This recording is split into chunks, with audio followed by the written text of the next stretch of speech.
Olá, hoje nós vamos para o capítulo 10, 10º capítulo do livro do Eclesiástico. Olha que maravilha, a gente lendo a Bíblia toda. Cada dia a gente pega um capítulo, lê, que é importante ler, aprofunda, estuda, entende, se localiza no tempo. Isso é muito importante, muito importante. Muito obrigado você que aceitou fazer esse desafio, essa caminhada comigo, você aceitou esse desafio de fazer essa caminhada comigo. Obrigado, obrigado. Eu sempre digo, são só os fortes que estão nessa caminhada, porque é assim, é verdade. Olha, é um desafio muito grande, viu? Muito grande você começar a Bíblia do comecinho e estudar a Bíblia, né? Ler a Bíblia até que é fácil, né? Você pega e lê, né? Mas a Bíblia não pode ser um livro que a gente lê de qualquer jeito.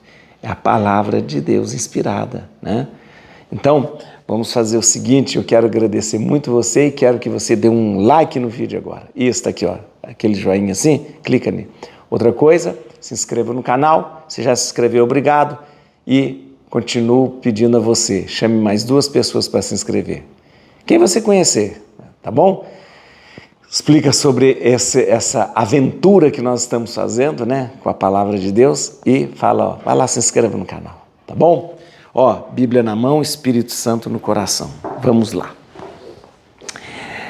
Hoje, o capítulo 10º vai falar sobre o governo, sobre o orgulho e sobre a humildade. São 3 temas, o governo, né, o governo de como se organizava politicamente, o orgulho do ser humano e a humildade, tá bom?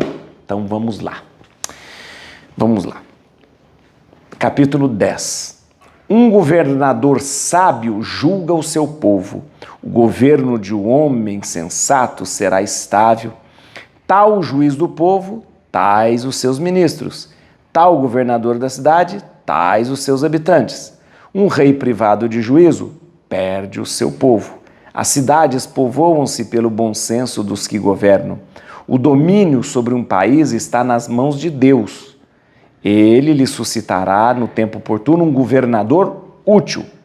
A prosperidade do homem está nas mãos de Deus. É ele que põe na fronte do escriba um sinal de honra. Agora começamos a falar sobre o orgulho. Olha lá. Não te recordes de nenhuma injustiça causada pelo próximo. Nada faças por um procedimento injusto. O orgulho é abominável a Deus e aos homens, e toda a iniquidade das nações provoca horror. Um reino passa de um povo ao outro por causa das injustiças, dos ultrajes e das fraudes diversas. Nada há mais criminoso do que a avareza, de que se orgulha o que é terra e cinza. Nada mais iníquo do que o amor ao dinheiro. Aquele que o ama chega até vender a sua alma. Vivo ainda, despojou-se de suas próprias entranhas. A duração de todo o poder é breve. Uma doença prolongada cansa o médico. O médico atalha um breve mal-estar. Assim, um que hoje é rei, amanhã morrerá. Quando o homem está morto, tem por herança serpentes, bichos e vermes. O início do orgulho num homem é renegar a Deus. O início do orgulho num homem é renegar a Deus, pois seu coração se afasta daquele que o criou. Porque o princípio de todo pecado é o orgulho. Aquele que nele se compraz será coberto de maldições e acabará sendo por ele derrubado. Eis porque o Senhor desonrou a assembleia dos maus e os destruiu para sempre. Deus derrubou os tronos dos chefes orgulhosos e em lugar deles fez sentar homens pacíficos.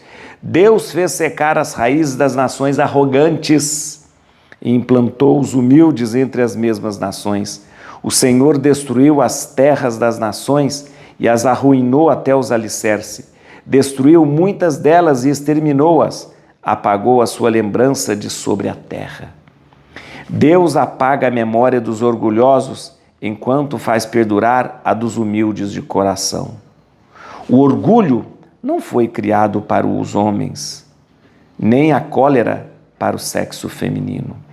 A raça do homem que teme a Deus será honrada, será desonrado aquele que desprezar os preceitos do Senhor. Entre os seus irmãos, a homenagem é feita para aquele que os governa. Aqueles que temem a Deus serão honrados na presença do Senhor. Agora começa a falar da humildade, né? Rico, nobre ou pobre, sua glória é o temor do Senhor. Não desprezes um homem justo, ainda que pobre. Não enalteças um pecador, ainda que rico. O grande, justo, poderoso recebe homenagens, mas ninguém é maior do que aquele que teme a Deus. Homens livres serão súditos de um escravo sensato. Repreendido o homem prudente e bem educado não murmura, e o ignorante não será honrado. Não te orgulhes do trabalho que fazes, não sejas indolente no tempo da adversidade. Mais vale o trabalho e a abundância do que o jactancioso que não tem pão. Meu filho, conserva a tua alma na doçura e dá-lhe a honra que merece. Aquele que peca contra si mesmo, que o justificará? Quem devolverá a honra a quem desonrou sua vida? Um pobre é honrado pelo seu conhecimento e temor a Deus. Há quem o é por causa de suas riquezas. Mas quanta glória teria se fosse rico aquele que é honrado, mesmo sendo pobre. Mas o que se gloria na sua riqueza, acautele-se para não se tornar pobre. Há uma sabedoria muito grande aqui que a gente precisa entender. Primeiro, como eu disse, esse capítulo fala de 3 temas bastante importantes. Primeiro, o governo, os governantes. Quem é o governante? Como é o governante? Né? E aqui fala que o grande, o governante, ele é aquele que deve ser conduzido por Deus. E aqui a gente tem algo muito interessante. Quem é que escolhe alguém para governar? É o próprio Deus. Isso era uma compreensão muito clara na Bíblia. Uma compreensão muito clara de que o rei, o governante, ele é escolhido por Deus. São Paulo, mais tarde, vai dizer a mesma coisa. Todo o poder vem de Deus e em seu nome deve ser exercido. Então, essa noção que havia desde os tempos dos juízes, depois dos reis, né? E aqui, quando nós estamos aqui, bem próximo aí quase do Novo Testamento, ainda perdura esta noção. Quem é que escolhe o governante? É Deus que escolhe o governante, né? Então é Deus que escolhe o governante. E quem é que então, por fim, governa uma nação? Governa uma nação o próprio Deus. Agora, aqui chama atenção para o rei ganancioso, para o rei injusto, para o rei que não ouve a Deus. Então, o capítulo ele vem trazer um profundo ensinamento, principalmente para os dirigentes, os reis, os governadores. Em seguida, fala da soberba, do orgulho. Chega a dizer que o orgulho, gente, é a fonte de todo pecado. É a fonte de todo pecado. O orgulho aqui visto como soberba, se achar melhor, se achar grande. Volto a dizer, um dos pecados capitais é a soberba. Que é o quê? Orgulho. Aquele que acha que está acima de todo mundo, está acima de tudo. E aqui há uma coisa muito interessante. Esse capítulo faz uma afirmação muito severa. O início do orgulho é o homem renegar a Deus. Olha aí. Qual o grande pecado do ser humano lá no paraíso? Foi quando ele renega a Deus. Não preciso de Deus. Eu serei o meu Deus. Se eu comer desse fruto, eu serei como Deus. Este é o grande pecado que faz com que o homem seja expulso do paraíso. Não querer Deus. Renegar Deus. O início de todo orgulho é o homem renegar Deus. Qual é o grande pecado de hoje, gente? Responde para mim. Qual é o grande pecado de hoje, dessa época? É o homem não querer Deus. Não se procura Deus pela fé, não se procura Deus pela religião. Olha, quando se fala assim, eu tenho uma religião, o pessoal, mas se falar assim, eu sou ateu, então você deve ser um intelectual, né? Olha a inversão das coisas. Eu não acredito em Deus, eu sou agnóstico, sou ateu. Então, tudo bem, então você é daqueles cientistas, daqueles agnósticos, daqueles, né? Ou seja, você vê o tempo todo, uma sociedade que tenta eliminar Deus. Por quê? Por quê? Porque é uma sociedade que quer se colocar acima de Deus. Não suporta ter Deus acima deles. A pessoa que renega Deus, ela não suporta que acima dela tenha Deus. Por quê? Porque ela quer estar acima de tudo. O ser humano está acima de tudo. O homem, está acima de tudo. Então, a ideia de ter um Deus acima de tudo, isso fere os sentimentos do orgulhoso. Não, jamais. Nada pode estar acima de mim. Nada pode estar acima de mim. Por isso ele nega a Deus. Então, o início de todo orgulho é renegar Deus. É renegar Deus. Né? E quando fala do orgulho aqui, a sabedoria do eclesiástico de Ben Sirac volta a dizer: o que você vai ser quando morto? Porque quando você vê um morto, você sabe qual vai ser sua herança? Vermes e bicho comendo você. É bom a gente lembrar isso. O que a gente tem como herança? Quando morrer, a herança sua, a herança vai ficar para os parentes. Mas você, por herança, só verme e bicho. Então a única coisa que nós temos é Deus. É isso que importa. É isso que importa a gente valorizar agora a nossa fé, nosso relacionamento com Deus, porque é isso que fica. Isso que fica. E por fim, o capítulo traz para a gente toda uma descrição sobre a humildade, e principalmente lembrando aqui algo muito interessante que Ben Sirac, que o Eclesiastes fala. Na verdade, a posição social não conta nada. O que conta é a sabedoria. Posição social não conta nada para Deus. Nada. Vamos lá. Vamos ler alguns versículos aqui que é importante dizer. Olha aqui. Versículo 1. Um governador sábio julga o seu povo. O governo de um homem sensato será estável. Presta atenção. Tal o juiz do povo, tais os seus ministros. Muitas Bíblias, ao invés de usar governador, usa o termo juiz. Juiz. Assim como aqui também se usa juiz. É importante lembrar que quando a Bíblia traz aqui os juízes, eu já expliquei isso para você. Lembra lá no tempo dos juízes? Os juízes. O juiz de algum lugar. A gente não está falando de um legislador simplesmente. O juiz aqui é o governador, o administrador, né? Os juízes, aqueles juízes lá do tempo do tempo dos juízes, lembra? Quando o povo se organiza lá na terra de Canaã, o povo entra ali na terra de Canaã. 40 anos depois no deserto, aí entra na terra de Canaã.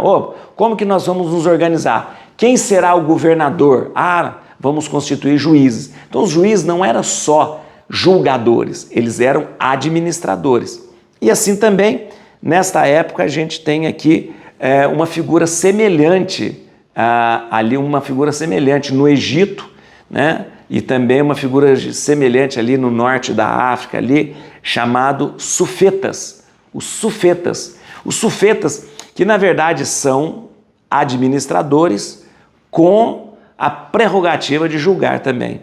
Então, os sufetas é muito semelhante aos juízes ali do tempo dos juízes, lá quando o povo se organizava na terra prometida. É interessante lembrar que a Bíblia aqui, o texto foi escrito na época dos Seleucidas, E eles têm muita influência ali dos egípcios. E tendo muita influência dos egípcios, para eles a figura do sufeta, né, é muito parecida com o dos juízes. Então o termo é usado o juiz como aquele que administra. Versículo 5, aqui outra coisa muito interessante também, por causa da influência egípcia. 5. A prosperidade do homem está nas mãos de Deus. É ele que põe na fronte do escriba um sinal de honra. Então, o escriba aqui não é somente alguém que escreve.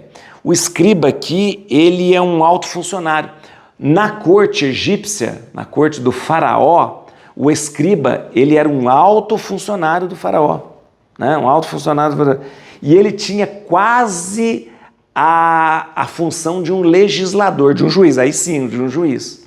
Então, na verdade aqui, ao dizer a prosperidade do homem está nas mãos de Deus, é ele que põe na fronte do escriba um sinal de honra. Está dizendo aqui, ó, o escriba só é valorizado porque Deus coloca a honra nele, dizendo que a gente só tem o valor de alguma coisa, a gente só tem dignidade porque Deus coloca em nós.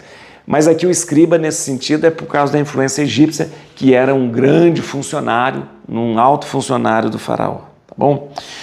8º aqui, mais uma coisa histórica aqui, ó. 8º. Um reino passa de um a outro povo, por causa das injustiças, dos ultrajes e das fraudes diversas. Isso aqui, você vai ver por que o autor escreve isso, dizendo, ó, não se orgulhe, porque um reino passa de uma mão para outra. Um dia de um povo, outro dia de outro, outro dia de outro, outro dia de outro. Por quê? Porque ele estava olhando para a própria história. Quando você vê toda aquela região já foi dos assírios, depois passou para os babilônios, e depois passou para o reino aquemênida, né? os persas, e depois passou para os seleucidas, né? Os seleucidas, Antíoco, Seleuco e tal. Então, cada tempo o reino passa na mão de um. Então, não se orgulhe, né? Não se orgulhe de nada, não se orgulhe de nada. Né? E aí você vê alguém que conhece a história e dizendo, olha, esse reino que nós estamos vendo já passou por mão de tantas e tantas pessoas. Imagina. Então, não se orgulhe por nada. Versículo 23, muito interessante esse versículo 23, porque aqui fala o seguinte, ó. A raça do homem que teme a Deus será honrada. Será desonrado aquele que desprezar os preceitos do Senhor. Ó, a raça do homem é honrada por quê? A raça do homem é honrada por causa da sua natureza? Só por causa de ser homem? Não. A raça do homem é honrada ou desprezada em razão da sua atitude para com Deus. Então não é pelo fato de simplesmente você ser homem ou mulher que você já é honrado por Deus. Não. A honraria ou desprezo, o fato de ser honrado ou desprezo, é em razão da sua atitude para com Deus. Tá bom? E o versículo 28, aqui que eu gosto. Versículo 28. Começa aqui do 27. O grande, o justo e o poderoso recebe homenagens, né? Mas ninguém é maior do que aquele que teme a Deus. Homens livres serão súditos de um escravo sensato. Gente, aqui é importante lembrar a visão social de Ben Siraque, o autor de Eclesiástico. Para Ben Siraque, que escreveu o Eclesiástico, a posição social pouco importa. Porque o que importa para ele, a verdadeira superioridade, é você ser sábio e temente a Deus. Isso que faz você ser grande. Isso que faz você ser superior. Aliás, São Paulo vai repetir isso. É interessante que muita coisa de Eclesiástico é repetida nas cartas paulinas. Muita coisa. E é interessante que São Paulo vai repetir isso. Então, olha que interessante. O grande, o justo e o poderoso recebem homenagem. Mas ninguém é maior do que aquele que teme a Deus. Então, para Ben Siraque, para o Eclesiástico, posição social é uma bobagem. Bobagem. O que importa e que faz você ser grande, superior, é você ser obediente a Deus. É você ser sábio diante de Deus. Para Jesus vai ficar muito claro que o grande, o superior, é aquele que se faz pequeno. Aquele que se faz pequeno. Muito bem. Quanta sabedoria e quanta profundidade num capítulo só, hein? Que coisa maravilhosa. Et crucem Domini fugit partes adversae. Vite teleo de tribiuda radicis arte. Aleluia.